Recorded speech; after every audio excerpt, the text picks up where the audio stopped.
इतक्या वर्षानंतर तुला तुझं कुटुंब मिळालंय, हक्काची माणसं मिळालीत. आपण मिशनसाठी या घरात आलो होतो आणि त्याप्रमाणे आपण गुलाबला ताब्यात घेतलं सुद्धा. पण गुलाबनी जे काही सांगितलंय त्यानंतर आपल्याच घरातल्या माणसांवर संशय घ्यावा लागणार आहे.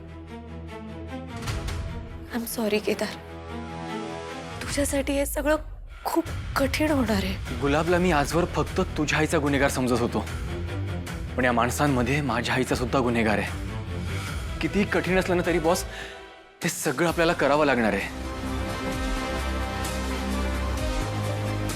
काय वाटतं, कोण असेल? JPC प्रकरण जेव्हा झालं तेव्हा युवराजचा जन्मही नव्हता झालेला. तो योगायोगाने वाईट मार्गाला लागलाय, त्यामुळे त्याचा काही संबंध असेल असं मला वाटत नाही. आणि माझ्या अनुभवावरनं मला असं वाटतं की चेतना काकू असं काही करू शकत नाही. हां, पण आपण ईशावर संशय नक्की घेऊ शकतो. म्हणजे खरं तर तीही असं काहीतरी नाही करणार, पण आपल्याला तिच्यावर लक्ष ठेवायला हवं. तिच्याकडे दुर्लक्ष करून नाही चालणार. कौशिकीताईंचे बाबा म्हणजे तू बघ ना, MNNचं सगळं साम्राज्य त्यांनी उभं केलं, पण त्यांचा मृत्यू का झाला, कसा झाला हे आपल्याला माहीतच नाहीये. जरी आज ते हयात नसतील तरी ते गेल्यानंतर काहीतरी परिणाम झालेच असणार आहेत ना. केदार, मला असं वाटतं की हे सगळे डॉट्स आपण एकदा जॉईन करून बघायला हवेत. पॉसिबिलिटीज असू शकतात. या सगळ्या शक्यता एकदा पडताळून बघाव्या लागेल. युवराजची आई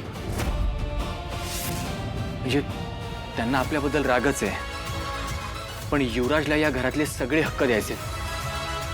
त्यांचा गुलाबशी काही कॉन्टॅक्ट नाही, मला असं काही वाटत नाही. केदार, बाबा